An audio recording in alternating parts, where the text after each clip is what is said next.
Buenas tardes, mi nombre es Catalina Húngaro, soy coordinadora de la Guardia Clínica en el Sanatorio Las Lomas de San Isidro y les vengo a hablar sobre el desarrollo y la utilización de un tablero de indicadores en la gestión de un servicio de emergencias.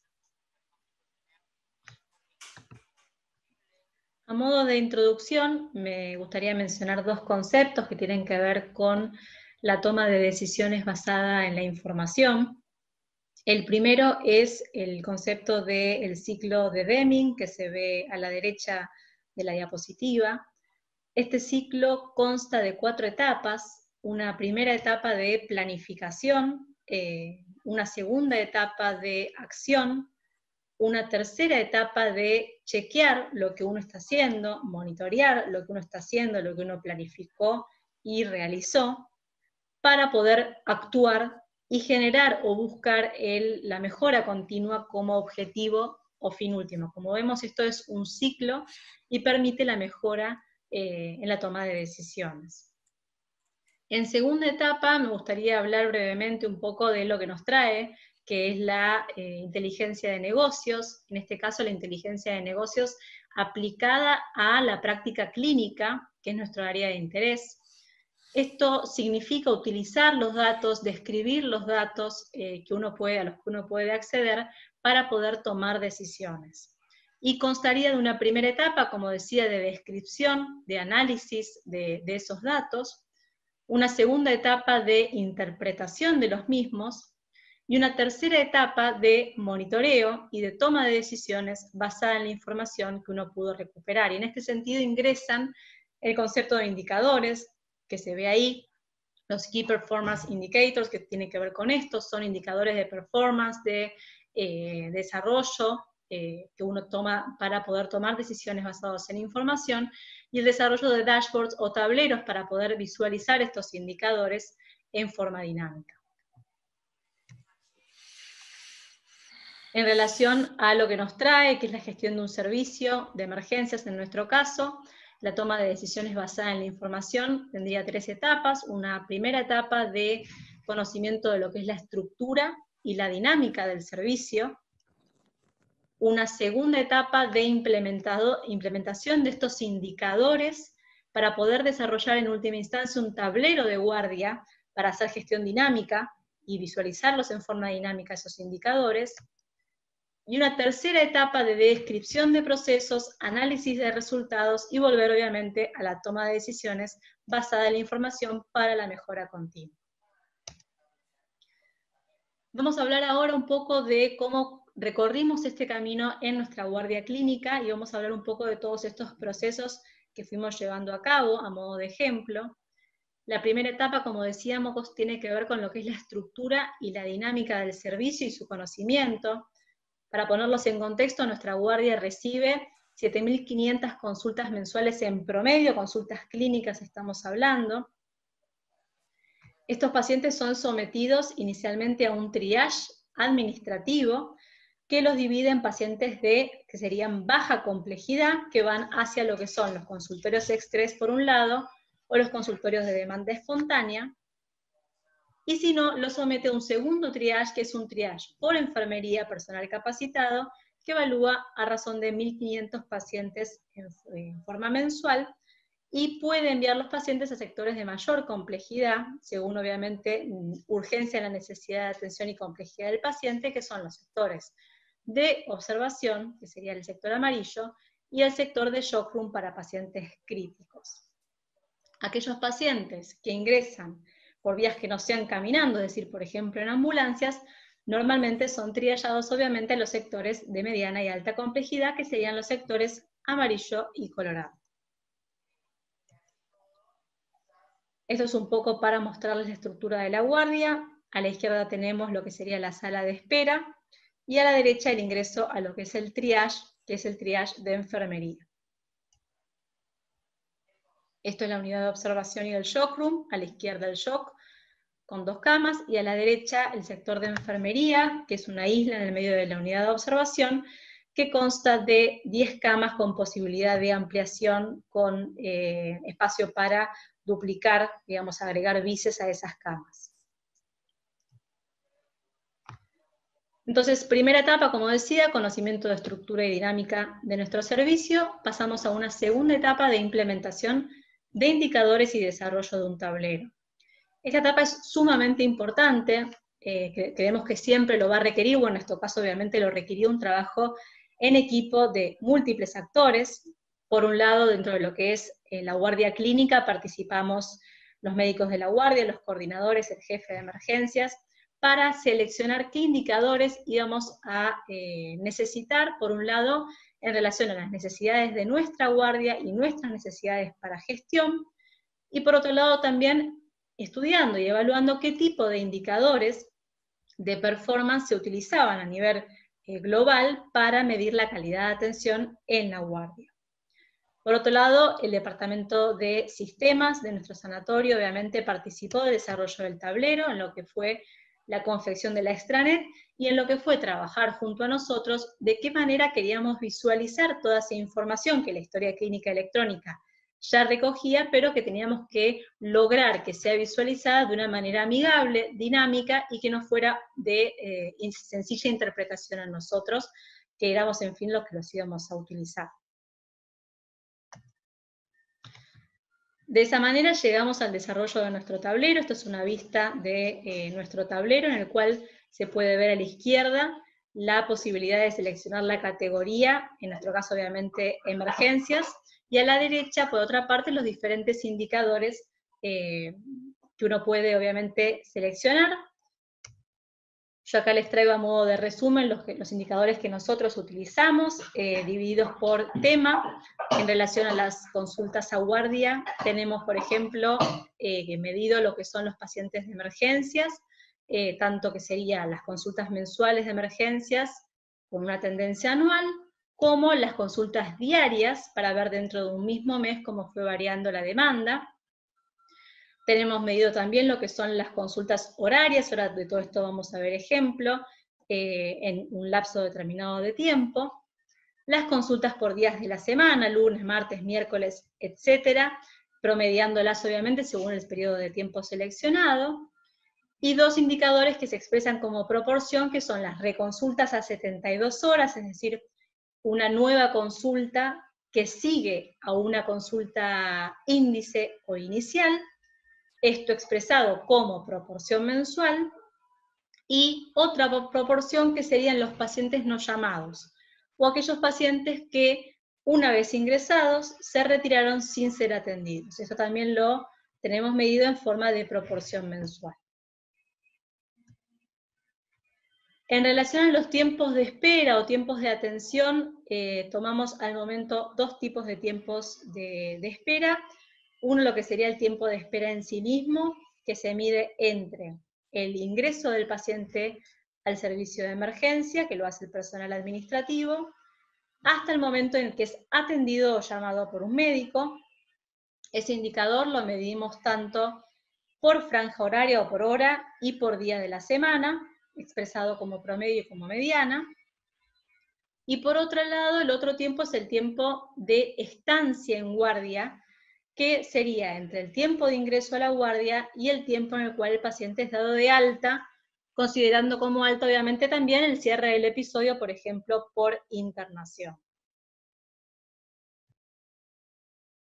Otros indicadores que también medimos son la cantidad de pacientes que fueron internados por periodo, eso con la posibilidad de seleccionar el periodo y obtener la cantidad de pacientes internados en ese periodo de tiempo, la cantidad de pacientes evaluados por triage de enfermería, para ver obviamente las variaciones mensuales en relación al año, y cómo esos pacientes son clasificados, amarillo, rojo o verde.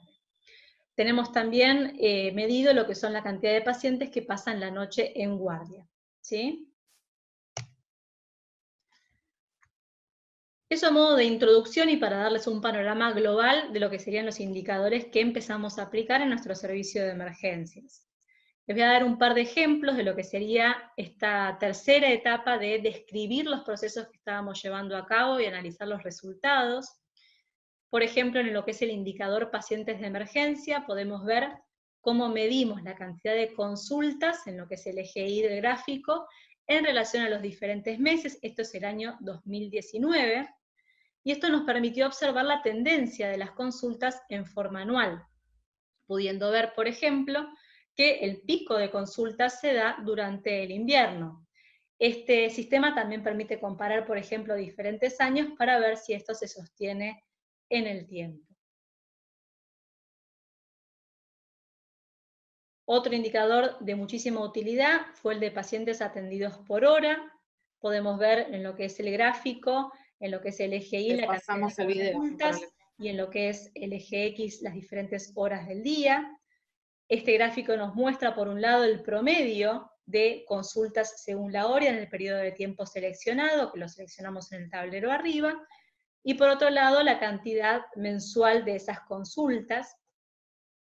De esta manera pudimos analizar que había dos picos de mayor cantidad de consultas, un primer pico que se daba alrededor de entre las 10 y las 12 de la mañana, y un segundo pico que se daba entre las 18 y las 20 horas, con un descenso bastante franco y pronunciado posterior a eso, y obviamente números muchísimo más bajos de consultas por la noche. Acá tenemos otro indicador también de muchísima utilidad, que es el tiempo de pacientes en espera, que les mencionaba, esta distancia temporal entre el momento en el que el paciente se ingresa y el momento en el que es atendido. Mismos conceptos en relación a la visualización en barras de los promedios del tiempo seleccionado y con líneas de los diferentes meses involucrados.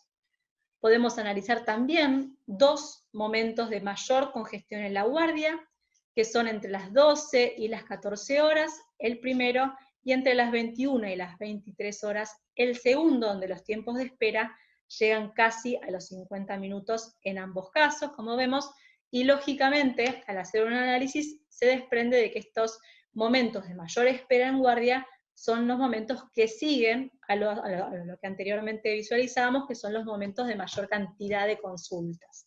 Entonces, de esta manera identificamos esta problemática.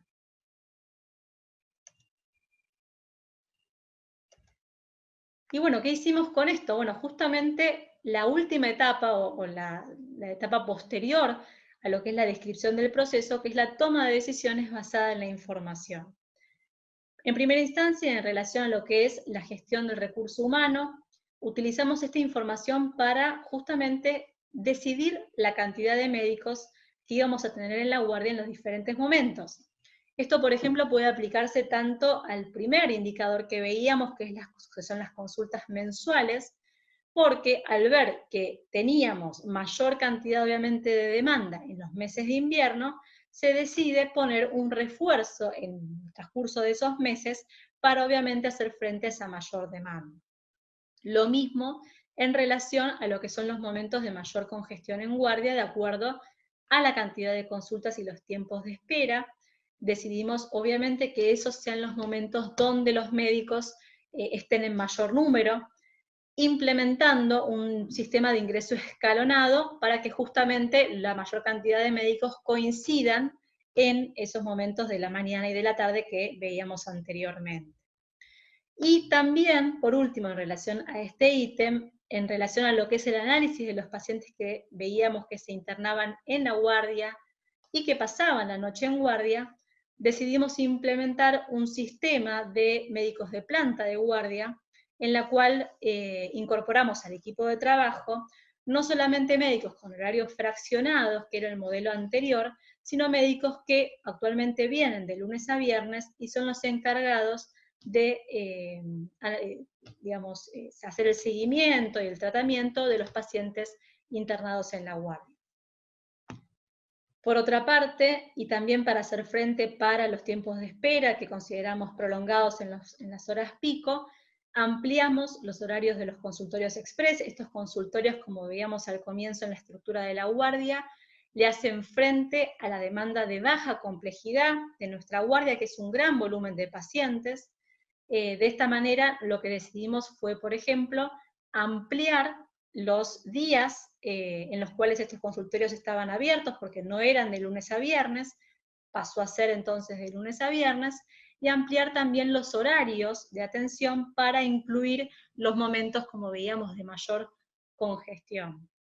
En relación a esto hicimos seguimiento de los resultados luego de la implementación de estos cambios, y vimos, por ejemplo, que los tiempos de espera en los horarios diurnos de 8 a 20 horas se redujeron después de la ampliación de consultorios express en lo que fue la Guardia General Clínica en un 10 a 15%, y de la misma manera, y viéndolo, digamos, por el otro arista, los pacientes de baja complejidad que consultaban a la guardia pasaron de tener una espera de 45 minutos a 50 minutos en promedio en horarios pico, a unos 20-25 minutos al pasar a los consultorios express. Con lo cual, la realidad es que esta decisión no fue de suma utilidad.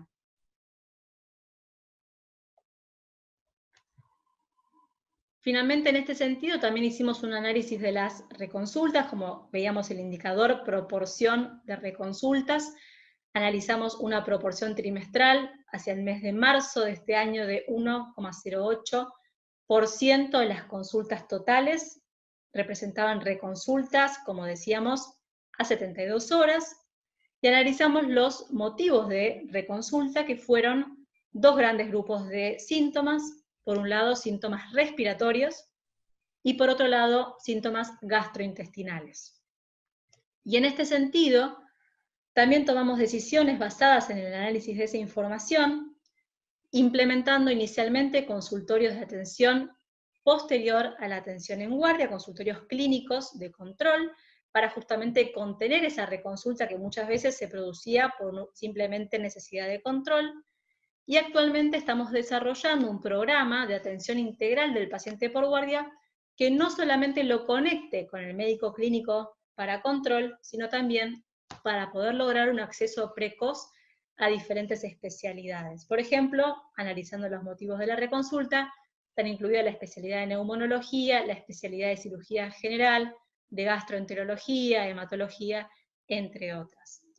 Nuestro objetivo es obviamente poder reducir aún más estas reconsultas, considerando que el paciente obviamente que reconsulta es un paciente de riesgo. Bueno, hasta acá un poco lo que fue la gestión general de la guardia y el uso que le dimos a los indicadores y al tablero de indicadores en la gestión global de la guardia. Pero obviamente en el contexto del 2020 cabe mencionar que toda esta experiencia nos fue de suma utilidad para poder gestionar la pandemia en nuestra guardia, y atravesamos las mismas etapas que veníamos contando en la gestión de la guardia en relación a la llegada del coronavirus. Nos planteamos reestructurar la estructura de la guardia y su dinámica, nos planteamos describir y analizar los indicadores en relación a el nuevo patógeno, implementar cambios y adaptarnos a esos cambios. Como punto de partida, y en relación a lo que fue la estructura y la dinámica de la guardia, tomamos la decisión de dividir a la guardia clínica en dos sectores geográficamente diferenciados. Un primer sector de atención para el paciente sospechoso de coronavirus, que fue el paciente obviamente con síntomas respiratorios o febriles. Este sector, a su vez, se encontraba subdividido en pacientes de baja complejidad, que como ven en las imágenes, se atendieron en carpas externas al sanatorio, carpas sanitarias, y pacientes de mediana o alta complejidad que fueron ingresados al sector COVID de la guardia clínica. Por otra parte, el paciente sin sospecha de coronavirus se atiende en un sector geográficamente separado, donde se le permite su atención de manera segura. Ahí vemos la sala de espera y el ingreso a la guardia clínica, con circuitos de circulación tanto externos, es decir, de acceso, como internos, por ejemplo, para realizar estudios totalmente independientes. En relación a la utilización de indicadores y en función de la llegada del coronavirus, medimos los mismos indicadores y agregamos algunos otros. Acá podemos ver, por ejemplo, un gráfico que muestra la cantidad de pacientes hisopados en lo que es el triage de carpa sanitaria a lo largo de las semanas y los diferentes meses del año. Podemos ver con las barras azules la cantidad de hisopados, que tuvo un pico para mediados de agosto y actualmente se encuentra en descenso, Y después, en relación a la barra verde, serían los resultados positivos para calcular la tasa de positividad.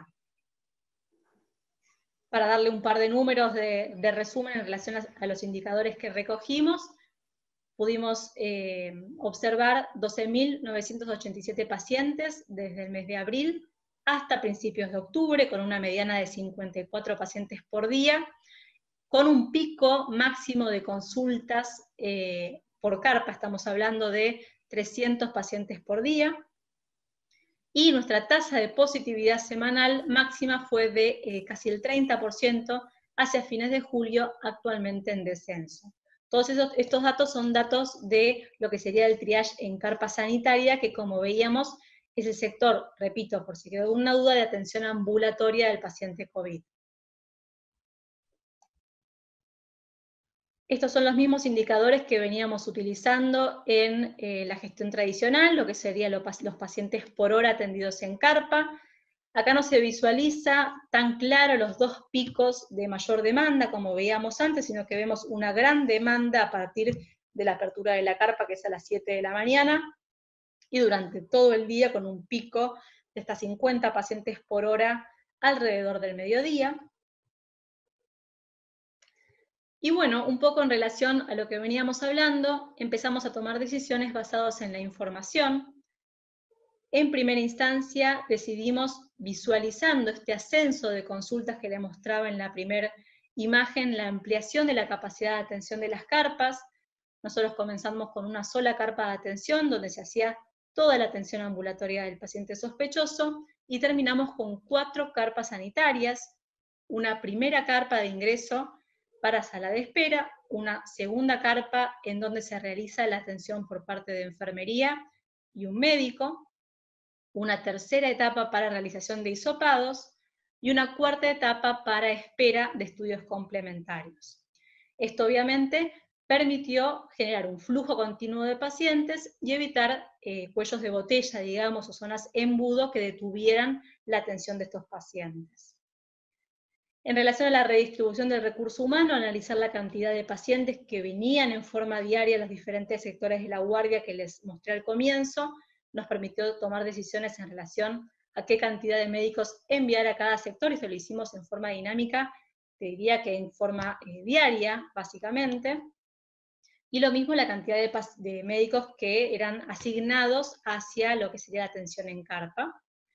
Y en este mismo sentido decidimos incorporar, al ver el aumento de la demanda medida en forma diaria, un médico adicional por la noche para obviamente hacer frente a la ocupación de la guardia, que terminó por momentos siendo completa, y evitar obviamente la sobresaturación de los médicos.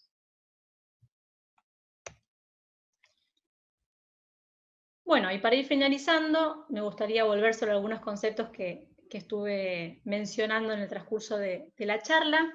En primera instancia, que la gestión de un servicio, cualquiera sea el servicio que estemos hablando, requiere de conocimiento de la estructura del servicio con la que uno dispone y de la dinámica y de los procesos que ese servicio tiene. Que en este sentido el uso de indicadores, tanto en lo que sería la planificación como el monitoreo de los procesos y cambios que uno implementa, es de suma utilidad, porque permite tomar decisiones basadas en información y medir cómo los cambios que uno implementa van generando cambios realmente, digamos, en el servicio. Y en este sentido también que el desarrollo de tableros de indicadores permite realizar gestión en tiempo real y adaptarse en forma dinámica a los cambios que va sufriendo el servicio y a las necesidades que obviamente son cambiantes. Nada más que agradecer. Hasta luego. Bueno, muchas gracias, Catalina. Si estás en línea hasta donde sé. No sé si alguien quiere hacerle alguna consulta a Cata. Podemos escribir en el chat, o si quieren la reproduzco. No sé si quieren hacer alguna consulta. Aprovecho para agradecerte, Adriana, Hola, Catalina, ¿cómo estás? posibilidad que estoy. Bien, todo bien. Me alegro. Fue grabado porque tenía miedo de no poder estar, pero bueno, finalmente acá estoy. Sí, buenísimo. ¿Todo bien? Todo bien, por suerte. Ok, buenísimo. Nada, aprovecho para agradecerte la posibilidad. Nada, por favor, gracias a vos por participar. Acá tenemos una pregunta en el chat de Diego Palma que pregunta si el Data Warehouse permite la conexión con otra base de datos de un centro externo. No, no. Al momento, digamos, el procesamiento de datos es del registro mismo de los datos del sanatorio. Estamos viendo de implementar a partir del año que viene la posibilidad de empezar a trabajar con Power BI como para analizar los datos en forma más sencilla y cómoda, porque la verdad que hasta ahora implicó un trabajo bastante grande del equipo de programadores del departamento de sistemas, ¿no? Que fueron adaptándose a las necesidades de visualización que teníamos y que queríamos buscar, digamos. Pero no, al momento Te iba a no. preguntar con qué herramienta estaban utilizando. Sí, en realidad fue un camino bastante de hormiguita y más que nada, como te decía, básicamente fruto del trabajo de los programadores del departamento de sistemas, que fuimos charlando un poco las posibilidades que ellos tenían de visualización y lo que nosotros necesitábamos. Bien. Y fuimos construyendo en base a eso, pero bueno, la idea ahora es hacerlo migrar a una plataforma como es Power BI para hacerlo ya un poco más automatizado y aprovecharlo de esa manera. Seguro, seguro. Tenemos otra pregunta en el chat de Félix Carlos Martín, que pregunta ¿cuál fue la dinámica de equipo para unificar o consensuar líneas de acción? Bueno, como ponía en la diapositiva, digamos, del comienzo, constó básicamente de un fuerte trabajo en equipo. Por la parte clínica, nosotros, en cuanto a la elección de los indicadores, que algunos ya se venían midiendo y otros fuimos buscando de acuerdo a nuestra propia guardia y lo que se requiere para los departamentos de emergencias, y después trasladar eso a la gente de sistemas, que nos costó un poco en un punto entendernos en el lenguaje, pero una vez que pudimos superar esa barrera, la verdad que, nada, consensuar con ellos la mejor forma de visualizar los datos, básicamente. Buenísimo. Y tenemos una pregunta más de Fríos, así es como se lo vio. En función de la experiencia adquirida con el COVID estos meses, ¿qué harías diferente en el manejo del triage?